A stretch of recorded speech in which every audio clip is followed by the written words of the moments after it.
one of the things that motivated Dr. Pete Peterson to come forward was his own increasing distaste at the projects which he had been involved in.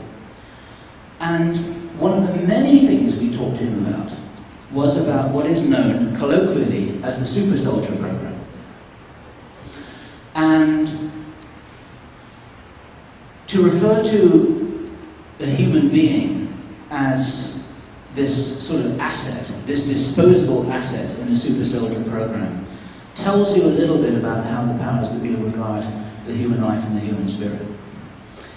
And Duncan will tell you a little bit about this himself in the hour that he has available. But Duncan is the first generation of this particular program.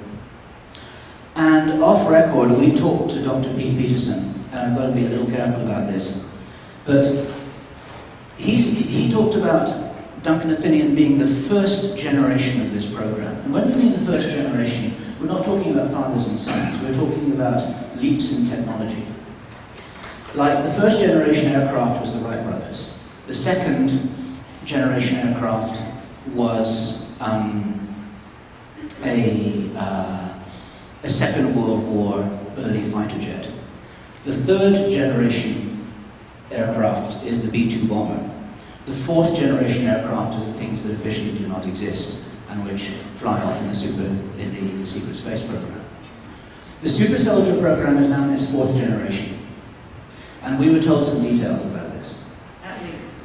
And I am still trying to, I'm still trying to, at least, I'm just reporting, Kerry saying at least. That may be true. No, it's just that we don't know what generation for sure, because we don't know, they haven't let on. I'm just reporting what Dr. Peterson told us. The part was called Project Talent. But go ahead. Yeah, and so, thank you. So, what you're going to hear just now is the personal story of somebody who is well described as a real-life Jason Bourne. He's trying to discover his identity. He's trying to figure out who did this to him and why, and what happened, and what memories he still has to recover in the past that are still blank. We're very privileged to count him as a personal friend. He's got a man. He's a man the heart the size of a planet. We love him to pieces. And the best story here is told from him in person. This is the important part of conferences like this. When you're looking at a little video, which is 2 inches by 3 inches on your computer screen, or reading a transcript, is not the same as hearing the words spoken from the heart of the man who's been so deeply affected by these programs. And Duncan O'Finioan, please come to the stage.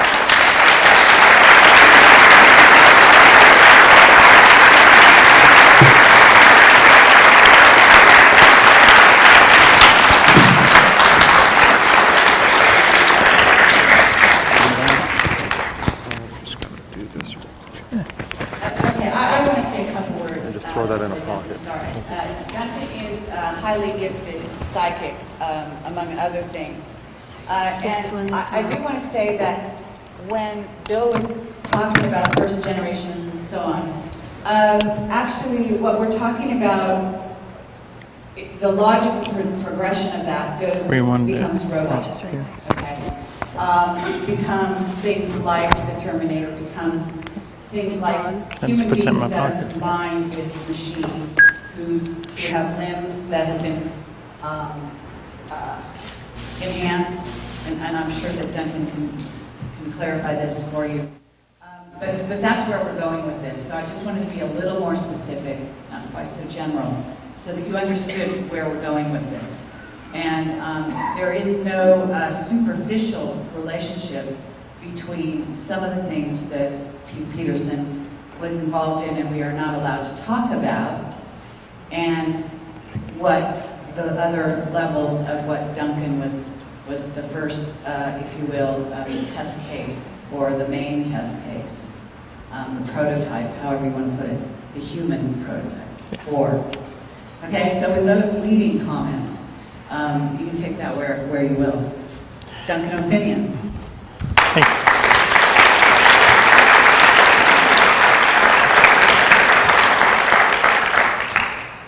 Well, I did not expect this. Thank everybody for showing up this morning, especially Bill and Carrie and Project Camelot for letting me do this. I have no clue before I talk what I'm going to say. I just walk up and let it come out. I'll start with, as Bill was alluding to, the generations of this project. He is correct. This is basically the fourth generation that we're in now. I was first generation 1960s. There was a previous generation in the 1950s that was a failed experiment. So basically, in my generation, they started the program all from scratch. And we're right now, if my information is correct, in the fourth generation. What I'd like to do tonight, or this morning, I'm still on East Coast time, I don't know what time it is. I'm going to try something different. I'm going to try to stay away for the first 20 minutes or so from any scientific standpoint. What I'd like everyone to do is just take a couple of deep breaths, exhale it slowly, relax yourself. I'm going to try a little experiment of my own and see how it goes. We're going to tell a little story. The story starts in the winter of 1966. And if anybody knows what eastern Kentucky looked like in 1966, well, you're better than I am because I don't remember. You're talking two-lane roads, mostly gravel. Eastern Kentucky in the 1960s looked like a throwback to the 1920s. And that's where I'm from. Well, one winter afternoon, I'm loaded up in a truck by my parents. And I'm taken to a hardware store. It's the only hardware store in the entire county. And in the back of that store is a room that has a hidden door. I have walked by that wall with the door numerous times with my dad and my granddad. Did not know what was there. So I was taken in with my mom, by my mom, and we went through the door. And in this room was about 8 to 12 other kids about my age. I was 6 years old. And they're all sitting at these little low kindergarten type tables. And they all have puzzles. And they're trying to put the puzzles together. Now, walking around the room is a lady of European descent with an extremely heavy accent.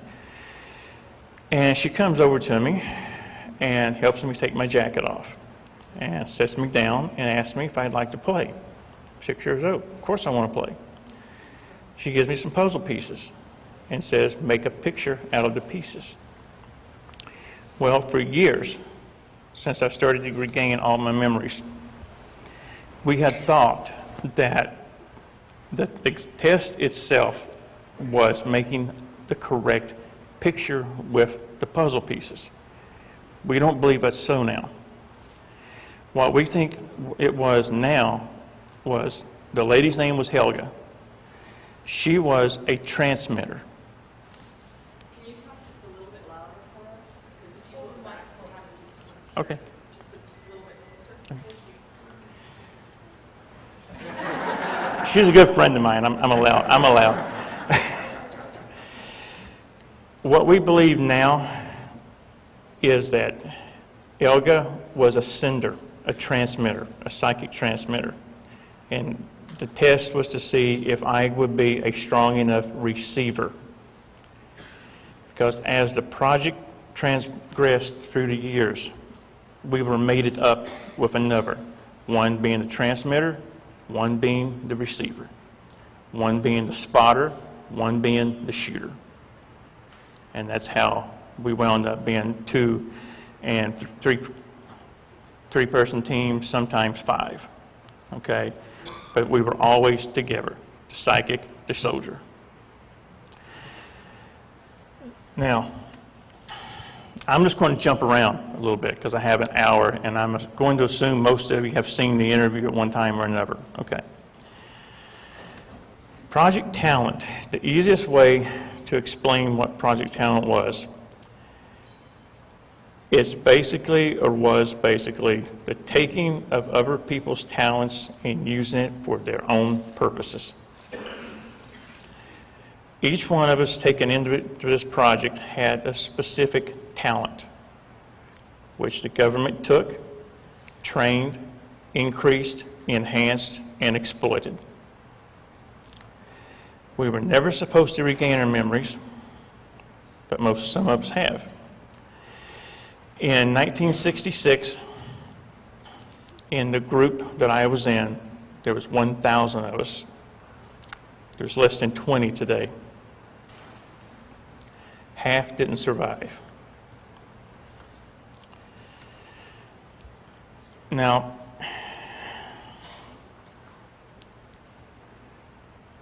the process, well, first of all, how many knows what multiple personality disorder is?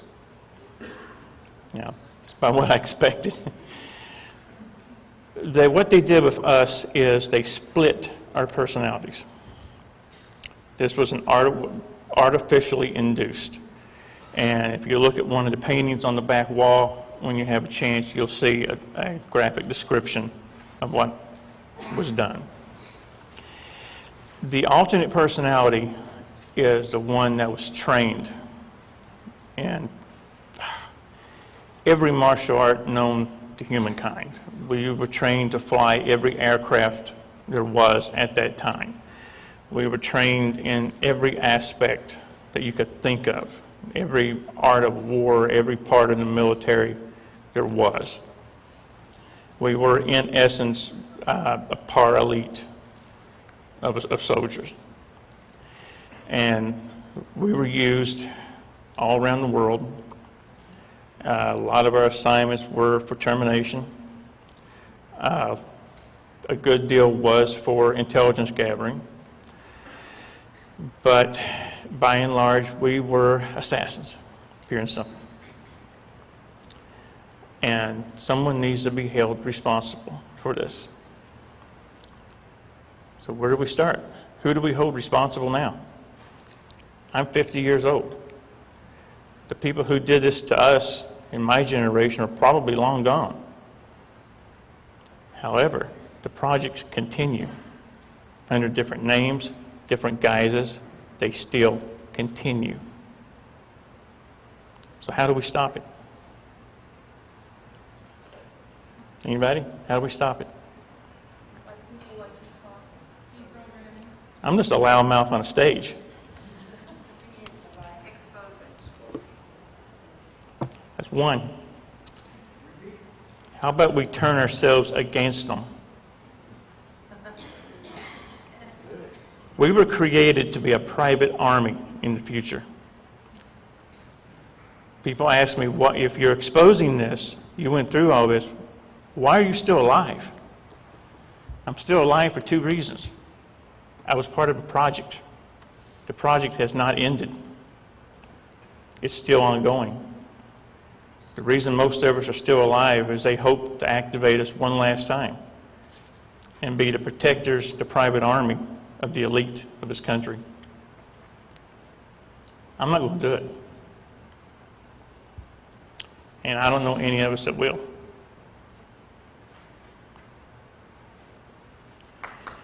Now,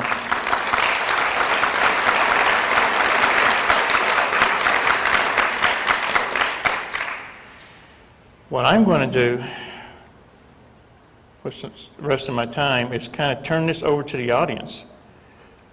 You know, I don't have a whole lot new to talk about. I've pretty much done that. There's a lot of new things that is still in the hypothesis stage. I never say anything as fact unless I have 3 points of reference and proof to back it up. So what I like to do is turn this over to kind of a quasi Q&A, if you don't mind.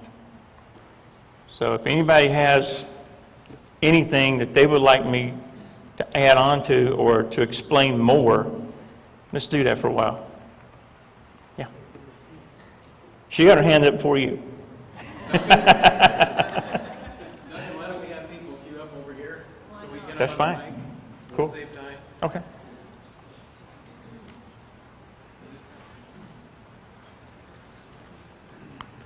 I know with your multiple personality, they have a way of triggering, to change you. Have you found with any of the other people or with yourself any way to be able to stop that? Whether it be like, I know that we have a third eye and a calcify, and some way that you can fight back by not allowing that to be turned on. Because how would you have any control if they turned on something that you don't have any control over? Well, what happened with me is I was in a car accident about 12 years ago, and I had to have an MRI done on my skull, and it didn't like the chip, or the chip didn't like it. So it's not completely deactivated, but it's been damaged enough. What's going on now with some of us is, this is going to sound so unbelievable. Our alternate personalities are beginning to merge with our primary personalities. What was once two people are now becoming one. And that is something that the Illuminati, the elite, the bankers, whatever title you want to put on them, that is something that scares them to death. Because the alternate personalities are integrating our memories, our emotions, that they can't have. You mentioned in the video that you have some telekinetic abilities. And are you able to consciously control these, or in this personality at this point? And I'd sure love to see a demonstration. And also, do you know how, can you recall and train other people on how to use some of the stuff you've learned? Yeah, Amazing Randy would like to see that too. Most of any psi abilities that I have are tied into the alternate personality. One of the reasons that I was the shooter is because I was best at being a soldier, not the psychic spy, not the remote viewer. I was one of the worst remote viewers in the world. I was more suited to be a physical, augmented soldier. Yeah, hi Duncan. I have a book, it's called The Mind Controlling of America, and I understand that you were programmed as a soldier. This book, the topic of the book is about women that were groomed from the time they're very small to be basically sex slaves for a lot of people that are in power. Project Monarch. And for dark ceremonies in order to control the kind of the orgasmic energy into the darkness. Right. And I'm just wondering, do you know about this? That's that's Kundalini magic. That ties in. A lot of these programs use ritualistic magic, and it is dark magic. So yeah, I am aware of what you're talking about. Yeah, because she claims to have had sexual relationships with a lot of people in power throughout the years. Her and a bunch of women that, like you, are starting to remember and have shattered multiple personalities, very similar. So, Right. anyway, just thought Thank you. Hello, good morning. Thank you for being here. I read Ender's Game, and I just want to know, have you read Ender's Game? And I guess, have they tried to take these people off planet to cover it up? And like, how much of that is true or false? Okay. I didn't quite understand. Oh, have you ever read the book Ender's Game by Orson Scott Card? No, I haven't. Okay. I don't watch movies. I don't read books. I stay away from it as much as I can. Because your story reminds me of Ender's Game, and basically Orson Scott Card writes about grooming a 6-year-old to fight the alien invaders that will be coming in the future. But in Ender's Game, what happens is that, the government wants to cover everything up, and so they ultimately take people off planet. So I was just wondering if you knew. I'm familiar with what you're saying, but I really couldn't answer anything with that. Thank you. Thank you. I I guess we all have books and that kind of relate to this. And mine is Transformation of America. I'm familiar. TRANC. I'm familiar with it, yeah. In that particular book, pedophilia was one of the means they used to create the multiple personality. And I just wondered, is pedophilia a part of your... I have no memory of sexual abuse. This is the reason I wanted to do the Q&A. Every question is leading me into the explanation I was wanting to get into. My alternate was instilled due to trauma-based torture.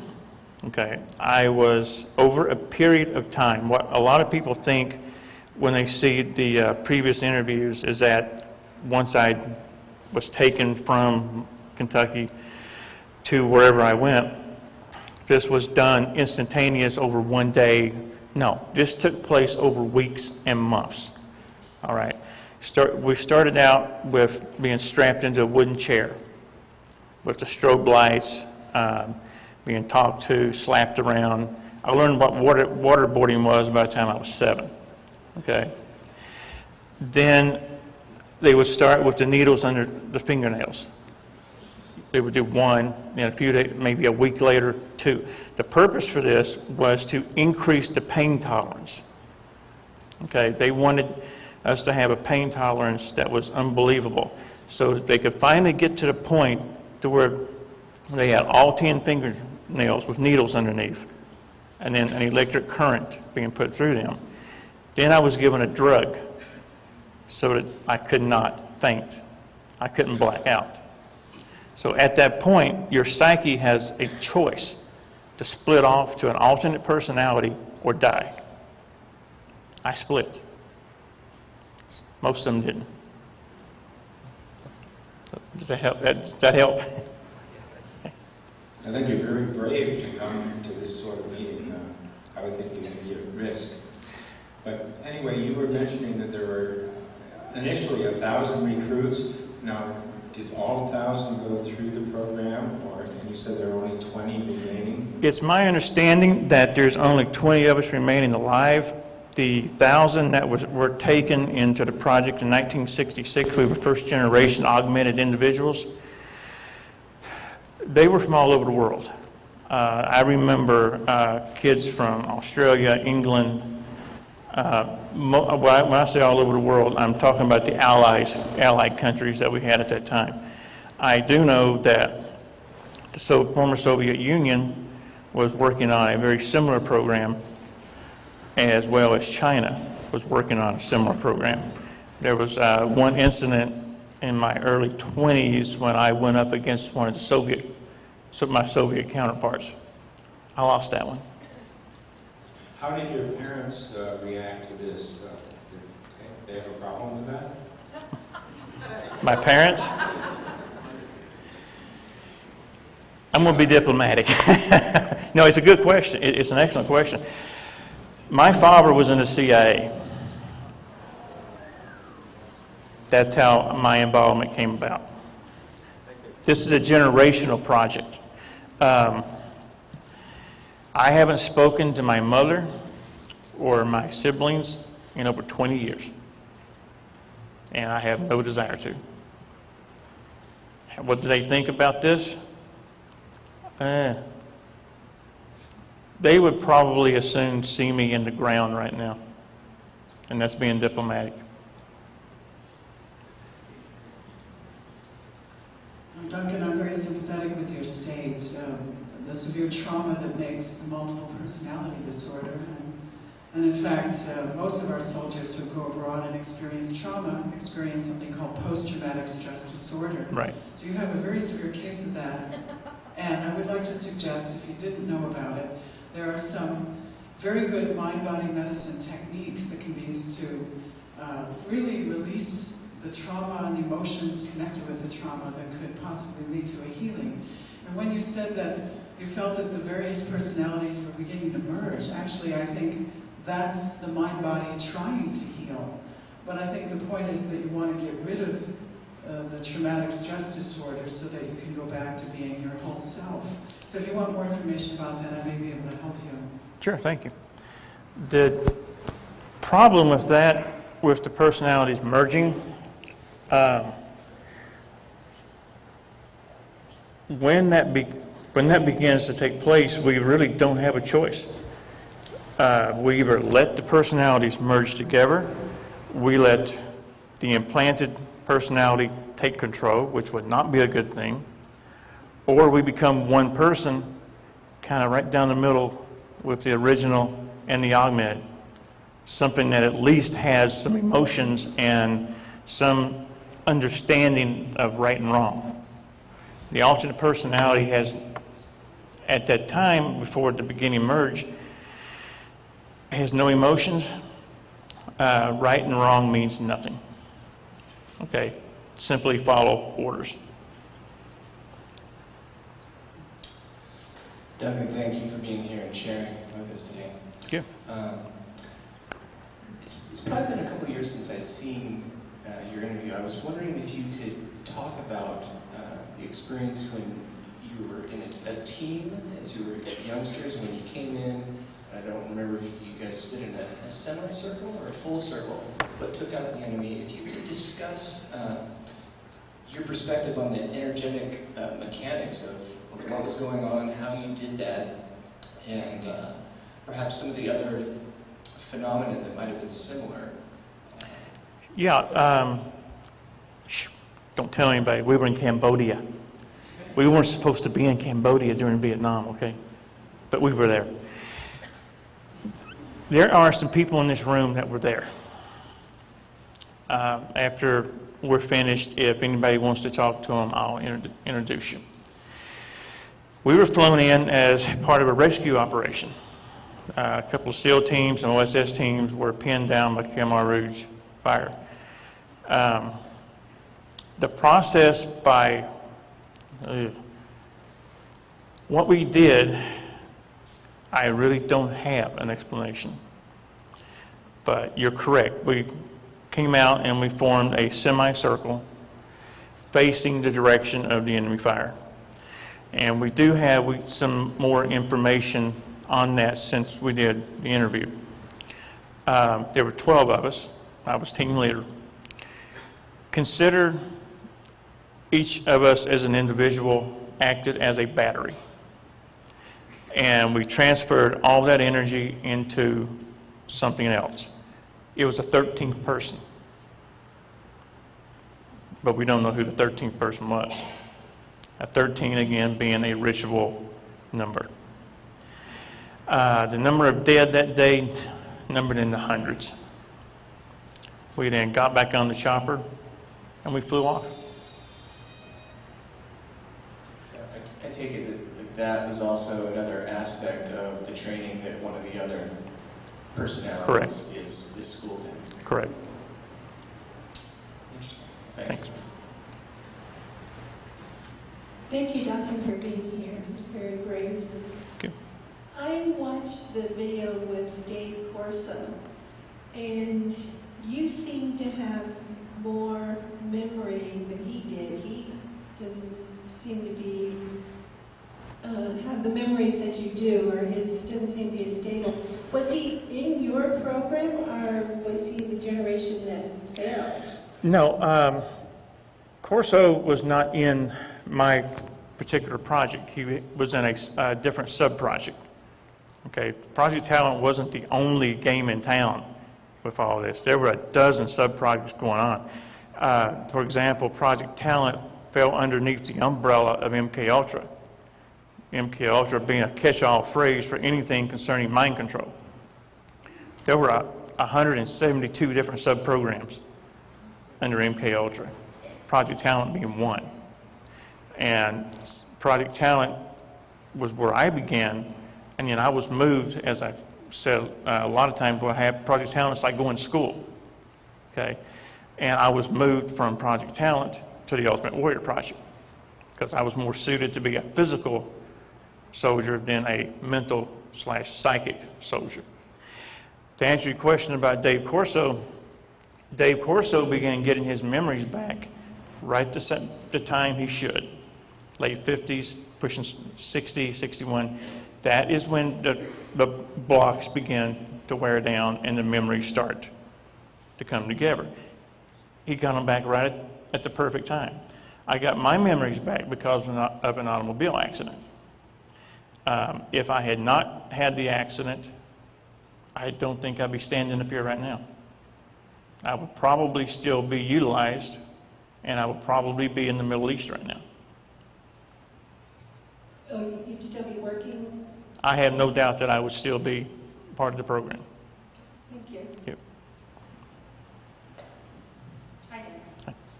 I grew up in eastern Kentucky, so I'm very familiar with that area. And the people that live there, their history. One of the interesting things about that area was that in the 15 and 1600s,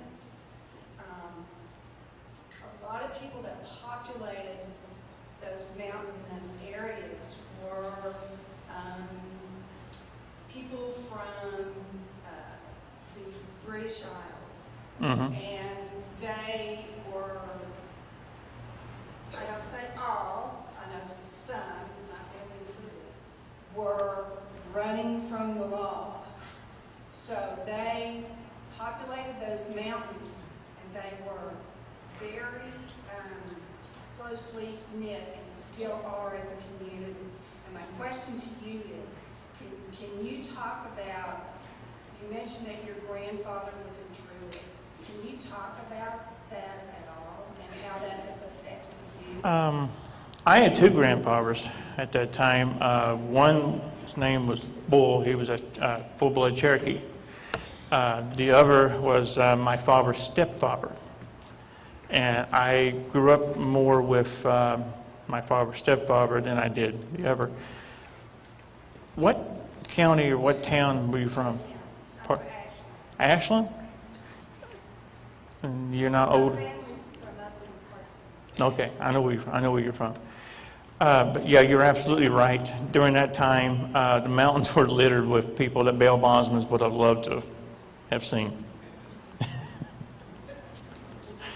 It probably still are. In all honesty, I have not been back there in 17 years. It's been that long since I've been back. And I seriously doubt if I will ever go back. Okay.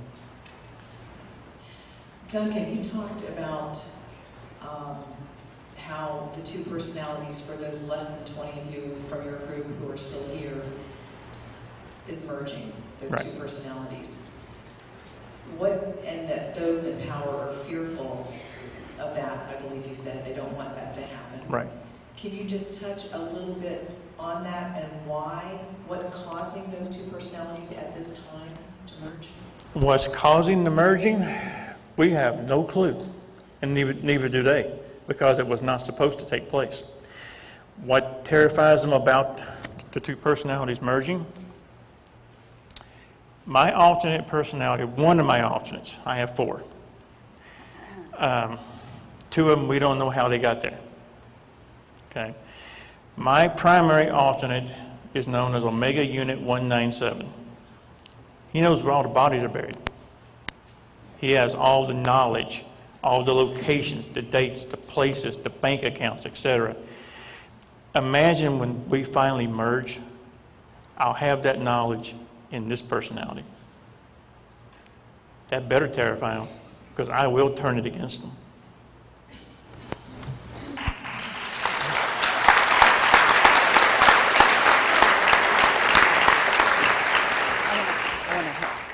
Hi there. I just want to sort of step in here and sort of help move things along here. Duncan, you're doing a great job.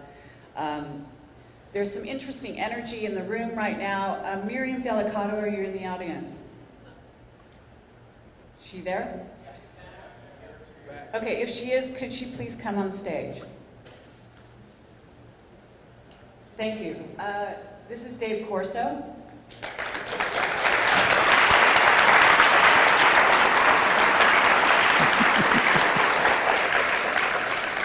Bill, are you with us? Thank you. Okay. I needed a break for a minute. We're just giving Duncan a little breather here, and I'd like David Corso to say a few words to you. Duncan does have more than one alternate, and he is investigating this very deeply. You have to understand that when somebody does that, breaking down those walls makes them very vulnerable, and if you've seen the recent Terminator movie, it's no lie. Okay, so you just follow that character's trajectory in trying to find out what was done to him and watch his emotions, and you'll have some clue as to what's going on here, okay? So if you haven't seen the movie, I encourage you to do so, because it's really to the point. Dave Corso. Thank you.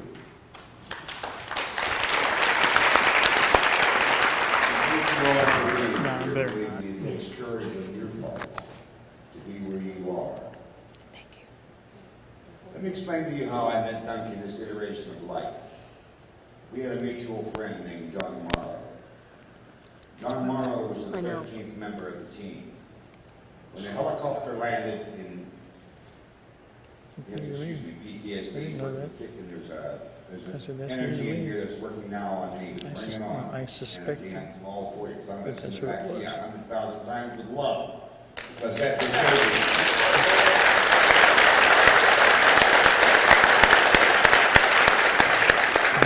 Cambodia. My team was sent to rescue another Special Forces type team. Move over here so we're all... We had problems. Sit down. I called for backup. Well, about 10 minutes later, the CH-47 Chinook lands and these 12 kids get out. What the hell is this? Bullets flying everywhere. There's this little kid with a big afro. A white kid. That one right there. I said, what the hell is this? Before I could ask the question, these kids form a circle, join hands, and there's a thunderclap and a flash of light like I've never seen. I look at the helicopter as my vision comes back, and there's a guy. I said, I don't know who the hell that guy is. I don't know what his uniform is. He was an officer in the Army, I think. Make a long story short, they flew away. We got the other team who were sent to rescue, and I said, Master Sergeant, what do you know? What do you recall? He said, blinding flash, bullet stopped. And there were hundreds of Viet Cong bodies as we wended our way back out, and we got to our chopper and got out of there. About 2 weeks later in Saigon, I run across this officer again. And he had this horrified look on his face. He had an insignia on his shoulder that I have never seen before. Okay, that was 1967. Let's fast forward to 1992. I'm in Pahrump, Nevada with my computer shop, and this guy walks through the door. And my first instinct was to kill him. And I said, why do I feel that way? Well, as he introduced himself, his name was John Morrow. As he and I talked, I could sense there was something unusual about this gentleman. Well, John and I got to be good friends, and one day, after I had closed my shop, John was over because I was doing some work on his computer. I said, let me tell you, John, what I first experienced with you. I said, when you first came in my shop, I said, my first instinct was to kill you, and John Morrow's face got ashen white. I said, I know you from Vietnam. I says, when you introduced Duncan and I in this iteration, you were surprised that we knew each other, and you were even more surprised that Sean and I knew each other. I said, you didn't expect that. He said, no. He gave me some more background on Dunk because he was one of Dunk's trainers. John Morrow was a very unassuming gentleman. When you look at him, you think, what a big teddy bear. John loved cats. John loved my dogs. John was my friend. But he was a robot. There's a robot or two in here today. I no longer sense there being a danger. But when I met Dunk, and I'm not telling the story about the yellow snake either. That's a story for another time, but you won't believe it. I didn't. My son, I have a son that's named David Thomas. He has an unusual knack of, he'll ask me what I think are stupid questions till I think about it. My nightmare started in 1983. and my son and I are sitting in a little two-man rubber life raft fishing in Strawberry Lake in California. He looked at me and said, "Daddy, I got a question for you." I said, "What's that?" He says, "What did you do in Vietnam? What did you really do? Because at times, man, you just act really weird." I said, "He's 9 years old. What's he asking me if I did in Vietnam for?"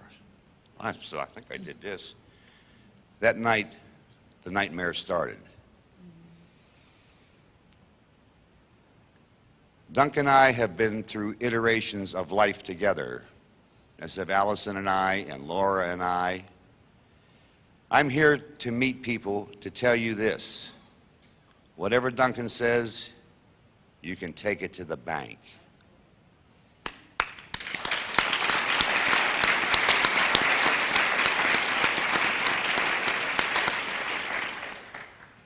Dunk has other information that I don't know if he's going to share today or not that I'm privy to. He talked about teams of 3. Well, the third member is here today. I'm the anchor, Dunk's the soldier, and we have the outlook. This iteration of outlook. There are more than one. I am so grateful that I live in this country. I had an opportunity to go to work for the Russians after my term was over in the U.S. military. I looked at this guy and I says, "What are you going to give me? Make me a major for 6 months to get my information and kill me?" As I turned to walk away, he was gone. That quick. Happened on a street in Oakland, California. You all have good hearts and souls, but I've seen one thing, because my talent is taking a mosaic and making a picture. A lot of you have a lot of the pieces. We need to sit down as a group and not design a camel, which is a horse designed by committee, but sit as a group. Bring out one truth. The truth stands by itself. And what is the truth? Well, it's something that's politically acceptable today that may not be politically acceptable tomorrow. Or the truth is this: relaying an event or situation exactly as it is without taking to or adding from that event to make someone right or somebody wrong. Believe me, I know that's true. People say I'm crazy. Oh, I'm not crazy. It just happens you're not in my normal realm.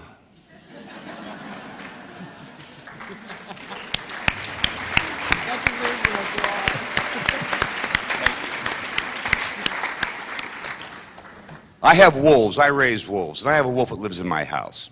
He's a purebred wolf. What is mine? You can dream on all you want. I have a wolf named Herc. And Duncan and I made a 300-mile trip? 4. It was about a 400-mile trip one way. I took Herc with me because I felt so inspired. Now, this wolf was what, 4 months old? Mm-hmm. He was 4 months old. He got in the car, and just like it was normal. 150 miles down the road, he stands up and looks at Duncan, looks at me, and I said, "I think we better stop." He had to do his thing. He got back in the car. We drove on. We got to our destination. And I said, I thought to myself, this is a purebred wolf. And this woman had 2 little dogs, as I recall. Yeah. And a cat. And a cat. My wolf got along fine with them. Coming home. Thank you, Bart. I appreciate that.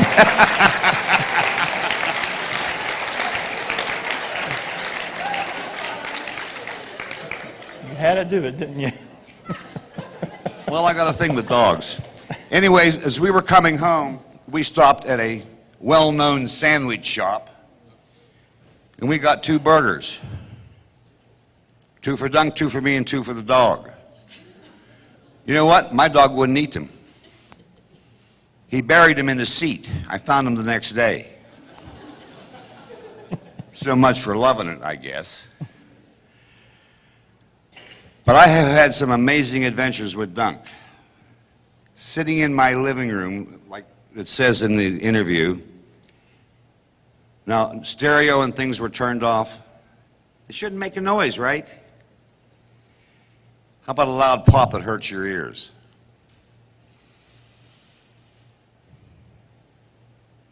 Have you ever experienced that? Electronics go pop? It's a psychic attack.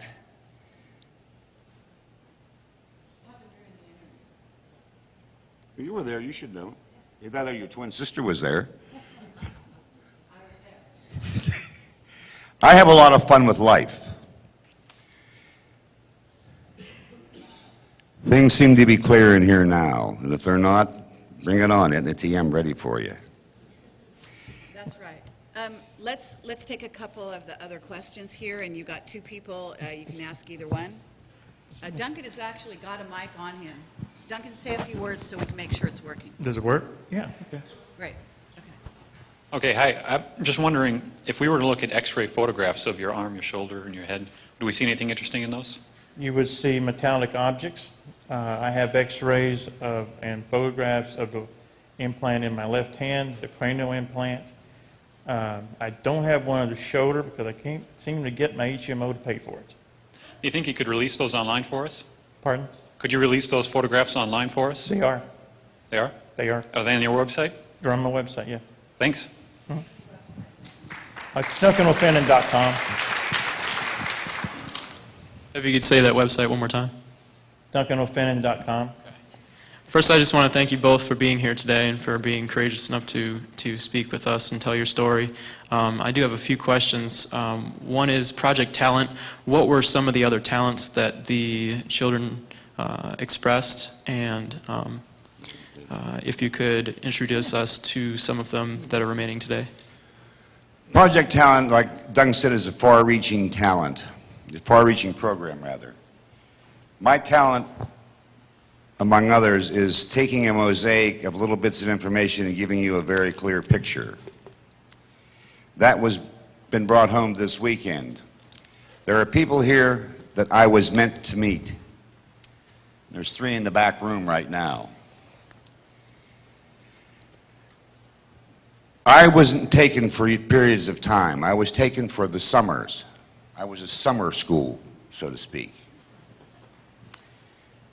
My training started when I was 6 years old, when my brother brought home, who happened to be a staff sergeant in the Marine Corps at the time, brought home a .22 target rifle.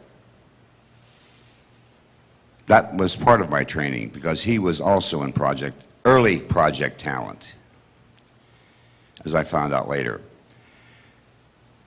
But I would be gone in the summer, come home in time to go to school. And I had all these memories of being with my Uncle Ed, who was a peddler, great con man. I asked my mother one time before she died, I said, "Mom, I got a question for you." And she said, "What?" I said, "I have these memories of being with my Uncle Ed in the summertime, going out on the road." She says, "You were never with your Uncle Ed." I said, "Then what did I do?" She said, "When you get older, you'll figure it out." And Mother gave me that smile that says, "You've asked enough questions." Mother, God rest her soul, went home in 1993. Before she went, she showed me a journal she had kept at the time I was in the service. Every time I got hurt, every time something significant happened on a mission, she wrote down where I was, what I was doing, and where I got hurt or what the event was. I said, "How did you know this?" She says, "I am your psychic anchor."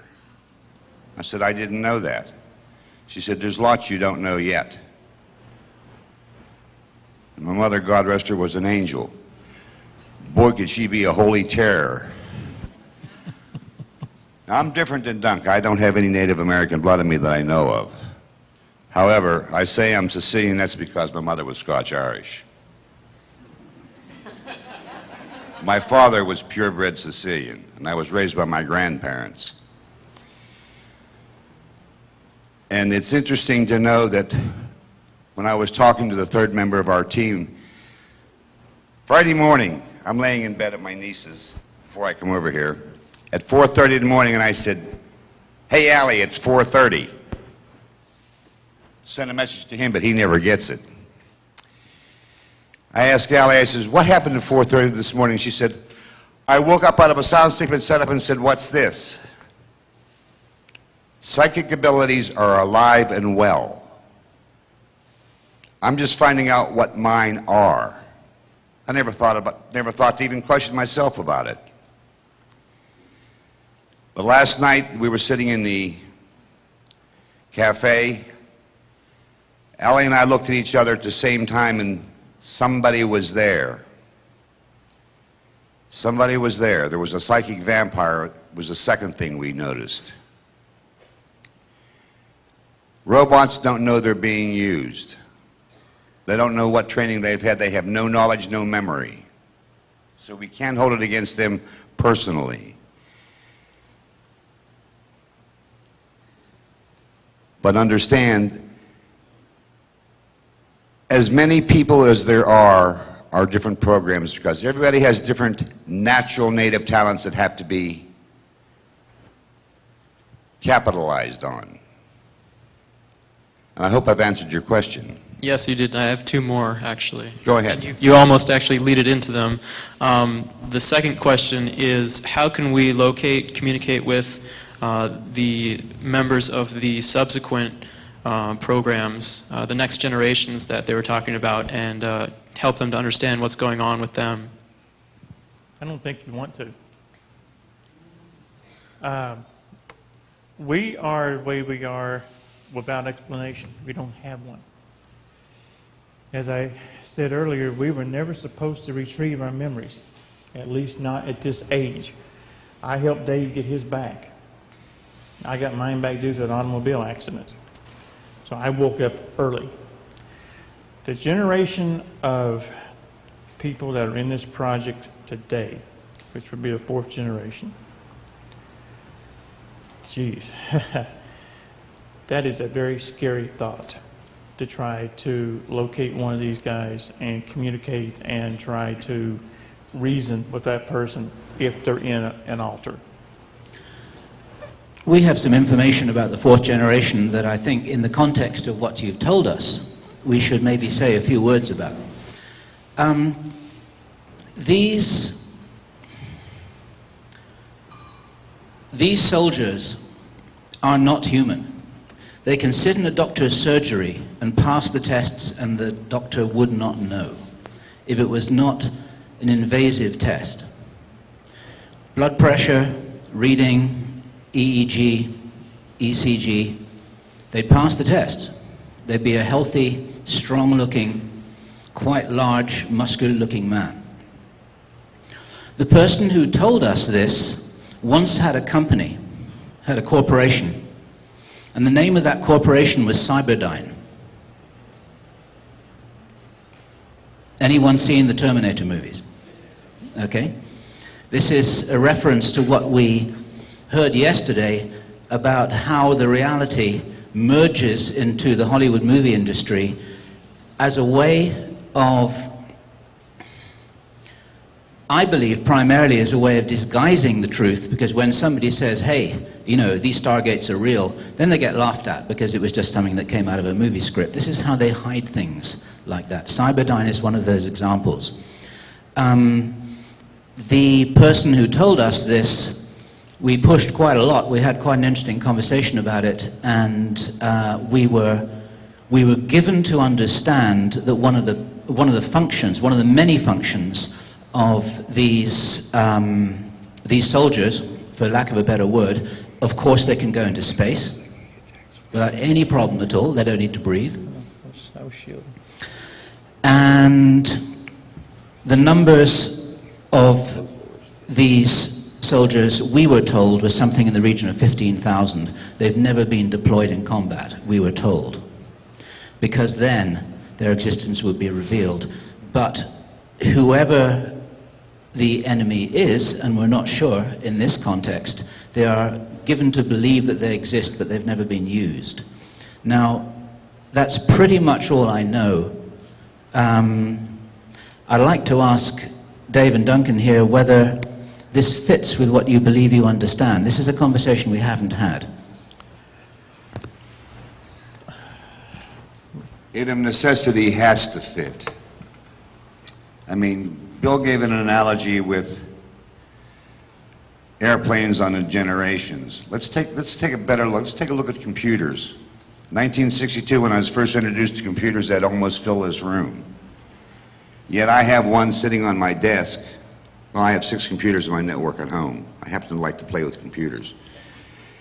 That is just, that computer is 3 years old. It has more computing power than the first 5 computers they built that were the size of this room. Now it used to be every 2 years, and it was every 18 months. Now it's every year. They double the capacity and abilities of microprocessor chips. Microprocessor chips about the size of a $50. Used to be they had one computer chip system inside here. Then there was 2. Now there's 4. Same size chip. So his analogy that he wants is, what's the 4th generation like? They're probably in 5th or 6th generation by now. That to me is absolutely terrifying. And I'm scared of damn few things in this world. And we're not talking about the yellow snake either. All right, I'll confess, I hate snakes. Let me do something.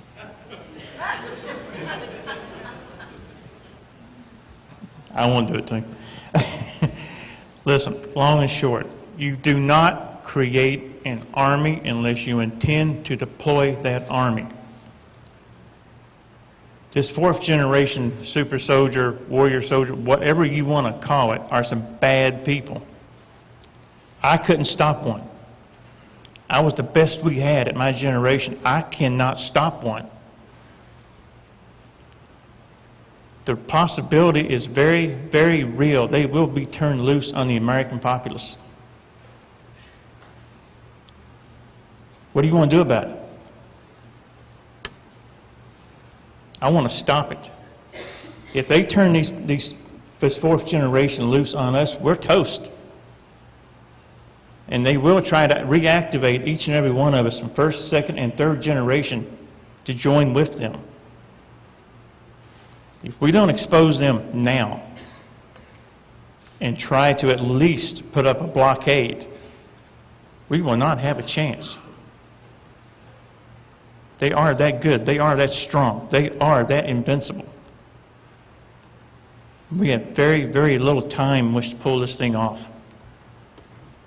So what do you want to do about it? Just a little data point which I've just remembered. We were told that 2 of these can pick up an Abrams tank. One thing.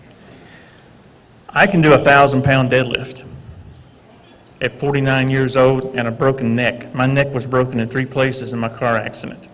I was never supposed to lift anything heavier than a cup of coffee. I can deadlift 1,000 pounds. That's 1st generation.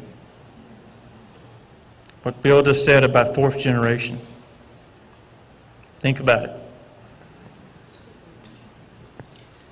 I just want to add that it's not, we have been told, okay, can't say where our source came from, but that Duncan's quite right, that the American people, for one, our target, could be the targets of some of this army at some point, okay, in the future. We were also told that a war is anticipated, if you will. 1, with China, and 2, with visiting races off planet. Okay? And that these beings that are being created actually have the capacity to handle that situation. And all of this is absolutely top secret. Absolutely. And the fact that Duncan is coming forward, and Dave Corso, and the fact that they found each other means that there's a power higher and more powerful than anything created by man. It's testimony to that. The fact that we are finding each other. There's some other people in this audience today that found us and found Dave Corso and Duncan. And they were involved as well. And some of them don't even know how deep yet, okay? Some of those people were used, again, against their will. And I have to say that, there are a lot of soldiers out there being used in very many different ways that they don't realize. There are also people, sleepers, all around us that are being used even at night in their, if you want to call it their light body, being used, okay, being trained, being utilized. So this is a very deep rabbit hole, so I just wanted to sort of paint that for you a bit.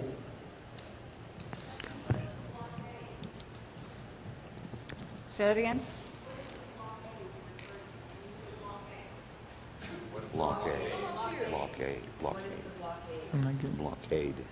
Blockade. Oh, no, I said throw up a block to try, like playing football, to try to put a block up so that they can't get to you. Information. We need as many people to come forward as possible. We need you.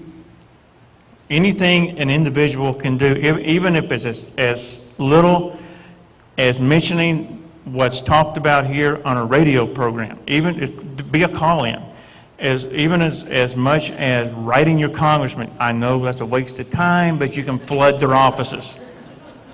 I know I've written the president, okay? I get fan letters. Whatever you can do, because people, this is a war. Make no mistake about it, and we are going to be fighting an enemy that you cannot imagine. Okay? So we need help. We need your help. Yep, over here.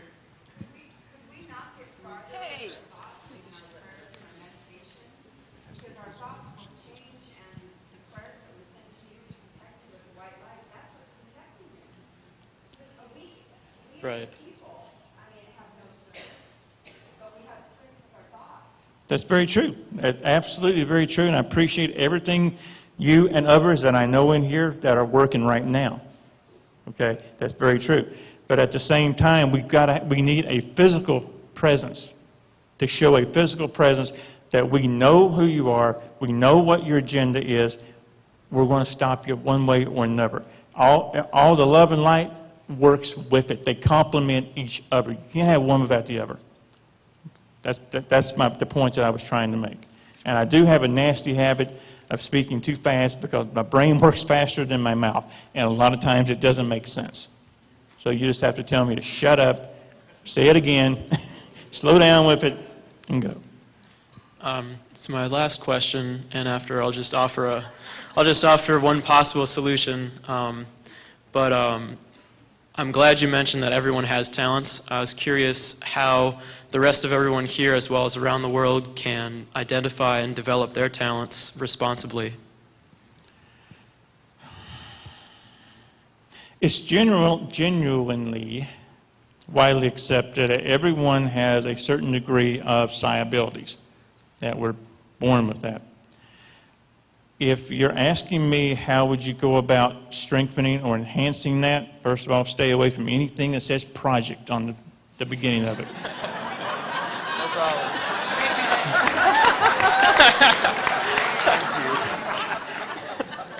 Except for Project Camelot, of course.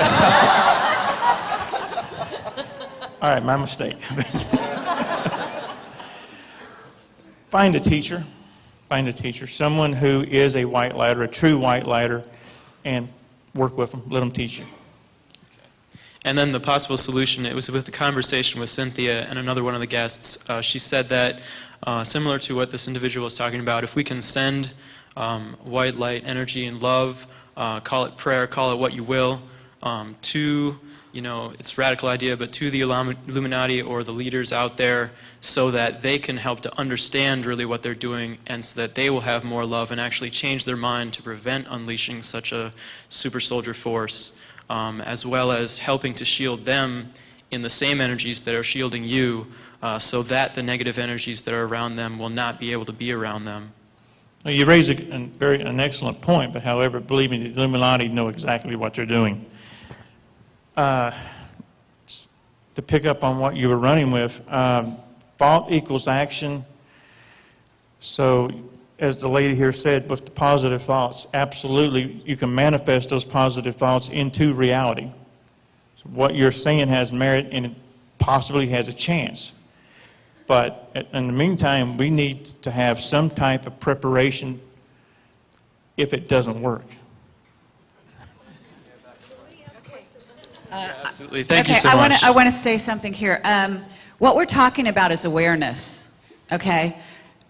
Being awake and being aware, knowing, okay, becoming aware, just the act of learning and becoming aware, just what we're doing right here, this creates the power, okay? It's not enough to just send blind light, blind love, okay? It must be intelligent. It must have perception attached. You must do more than just give the heart, okay? You must understand what you're seeing and why you're doing what you're doing. So knowing and putting that piece together, that's the missing piece, okay? And then it's awareness, okay? What you want to convey is the awareness of all the aspects of what's going on there, okay? So if you're loving consciously, knowing all the parameters of what that means, not blindly, okay? So don't give your energy blindly. If you want to give your energy and power and light and love to the Illuminati, know what you're doing. Be conscious while you're doing it. I want to tell you that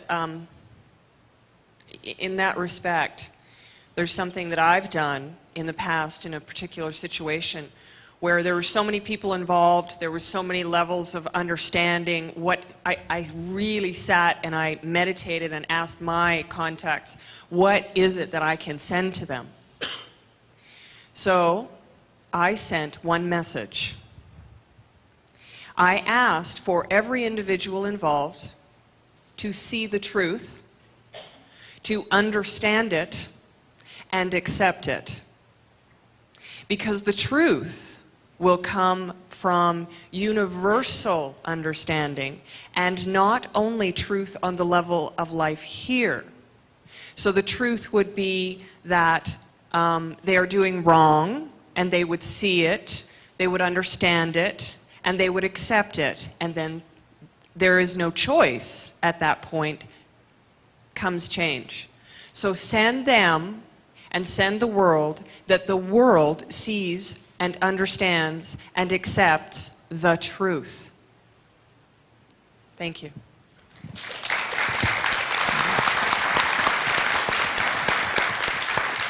So awareness is its best defense. That's your defense, okay? Total awareness. That means when the earth and all of humanity is an awake being, one awake being, then nothing can stop you. Okay? Good morning, gentlemen. Thanks for being here. Have either of you tried hypnosis to fill in some of the blanks or merge the personalities? I know it's probably a silly question. You probably... Oh, no, it's not a silly question at all. It's a logical assumption that we had done that. And to answer your question, yeah, I did, once. I tried to kill the therapist. Oh. The alternate took over and tried to kill the therapist. I was going to volunteer, but... We'll save that. This is an idea that some of us have actually bounced around for a couple of years, is if we can find a therapist who's willing to do this. I would have to be chained to where I couldn't move. And then you can do what you do, and but when the alternate is triggered, hopefully you'll be safe. I'm game. Okay, we'll definitely talk about it. Okay. I have a statement that is going to be very profound for you. I have contact with beings from other worlds, and I have my whole life. I have been, the government has tried to kill me because I am a product of a hybrid program they created. But recently, when I was in Laughlin, I was very blessed to meet a man who has been taken out of his bed against his will, forced on these ships and trained, and this includes his family, trained to use alien technology to kill. And Barbara Lamb, as some of you know, did not know how to respond other than, did you try using love and light on these beings to stop them? And the gentleman said, there is no amount of love and light to stop them. And he was brought to me, and I said to him, if love and light and all these religious different things that people say, send the power of the Christ energy to them, doesn't work, perhaps they are of the light. And all of a sudden I was downloaded with information that just blew me away. And I found out there is a number of thousands upon thousands of Syrian warriors of light that are on this planet now that have the ability, with the alien technology, to protect the light workers. Not only to protect them, they will kill them if they have to, and they are designed to go up against the superhumans. And you would not believe what they are doing. I have been shown the stargates, as I know you guys know about the stargates. What's going to happen on the stargates, you know about that. I'm not touching that one. Okay, all right. I do know about the Stargate. Okay, well, I've been shown what's going to happen in the future. But I have to tell you, you have to trust in the Syrian warriors of light. They are here for a purpose. Many of them are just beginning to wake up. They also have with them, besides the army that's going to help fight against the superhumans, they also have people, including a 13-year-old girl I met, who literally can do hands-on healing. And she is also Syrian. They're waking up. They're getting ready. They're preparing. And they said, there's an urgency now to wake up. And we all need to put our own light and love behind them and with them. Because we're going to have a hard job. It's going to be very hard, but we can do it. Thank you. Thank you. Thank you.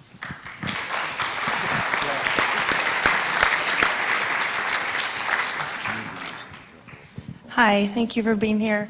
My question, you mentioned yesterday on the panel one of the positive things that you were doing to kind of just, for the next year, you had mentioned music.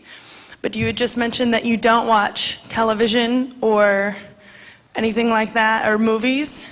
So, and I understand that your training was probably trauma-based, but there is music triggers as well. So I'm just curious as to, is there any music that you can't, or if anything has happened, if you have listened to any music?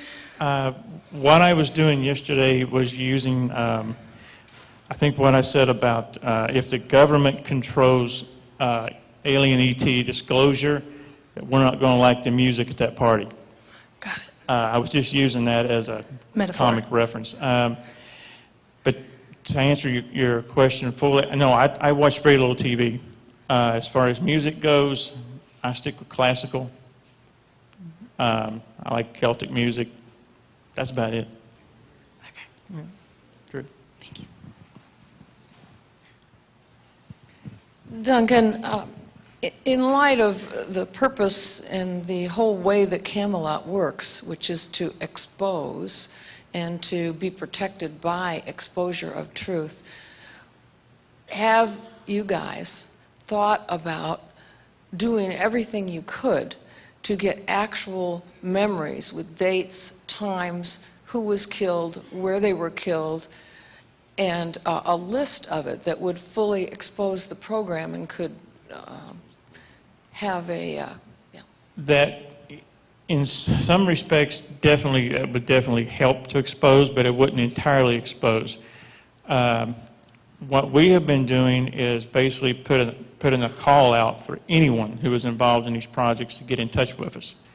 And that, as I have made reference to with people over this weekend, my group. That's my group. We're all past unwilling participants in one project or another with this. So we're trying to come together, and by coming together and talking and putting all this together, that's how we're getting the dates, the places, and everything combined. What a lot of people have to understand is that they may remember an event at one time. I'll remember the exact same event with a different date. Then we'll have someone else who was also part of this exact same event, but they remember it at an entirely different date. And that is done because when the memory is repressed into the alternate personality, you're told it happened at this date. but if you could check it against the actual record. That's what we do. That's why I said earlier, I don't talk about anything as fact unless I have 3 points of reference in fact. I do the same thing. Well, it seems to me people coming up and saying, I was this part of the program, without being able to show what was actually done, will bring people more into the awareness for this exposure. I have a question for you.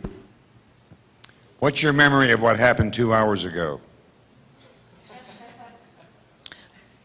What's your memory of what happened 2 hours ago? It's very good. Are you sure? Yeah. It's different than mine is. Yeah. But does that make yours any the less true? There is a physical... Does it make your memory of what happened 2 hours ago any less true than what mine is? Yes or no? I'm not talking about our memories. I'm talking about checking it against physical universe facts. I'm going to give you an example here if you'll just bear with me. Yes or no? Does it change your perception of what happened 2 hours ago? Yes or no? I actually wouldn't judge my perception that way. I would judge it by checking You it have against... not answered my question. All right. The question is this: what happened 2 hours ago in your perception of what the world is and my perception of what the world is, are they the same? No, they're not. Does that make, by your admission, does that make yours any the less valid? It doesn't make either one valid or invalid to me. Thank you. You have answered your question. The fact is that basically what happens, it also a lot depends on the age of the individual when the memory comes back. And as I said, they also screw with the memories when they repress them and push them back into the alternate, and they will, in that memory, screw with the dates. Right, Okay? right. Now, as to what you were alluding to also, is just because someone contacts us and says, I was in part of this project or this project, does that make it so? No, it doesn't. They have to go through our own little testing process to see if they really were or they weren't. But to finish up with why we have the different perceptions on dates, we really don't have a correct answer, but there'll be a dozen of us. We'll remember the exact same event, the exact same people there, but we'll remember it. I'll remember it, say, spring. He'll remember it, say, the winter. But yet the event's the same. The year will be different, the month will be different. I understand. It just seemed to me that checking it against a historical record that is in public domain would have I got to do this. some effect. The problem with that is there's a reason these are called black operations. They ain't supposed to happen. There are records, but none that we're going to be able to take and look at. So we can't do that. There's also time travel involved here. Okay, so and there's implanted memories, false dates. There are layers upon layers So you know, it's digging into this question is actually look for real life events. It's a rabbit hole. Okay, there are so many levels based on what we've heard from various people. That includes the testimony of Henry Deacon, Arthur Neumann. Okay. And there's also something on the internet, Stephanie Relf, who interviewed her husband, called the Mars Records. Very interesting. She used some Scientology techniques as well as some other healing techniques to get to the root of some of his memories. A lot of what he did happened on other timelines simultaneously when he was other places. I mean, it gives you a beginning of understanding how the layers can happen. We actually, this is fascinating and this has been amazing. Thank you both, Duncan O'Finioan, Dave Corso. And yes, absolutely.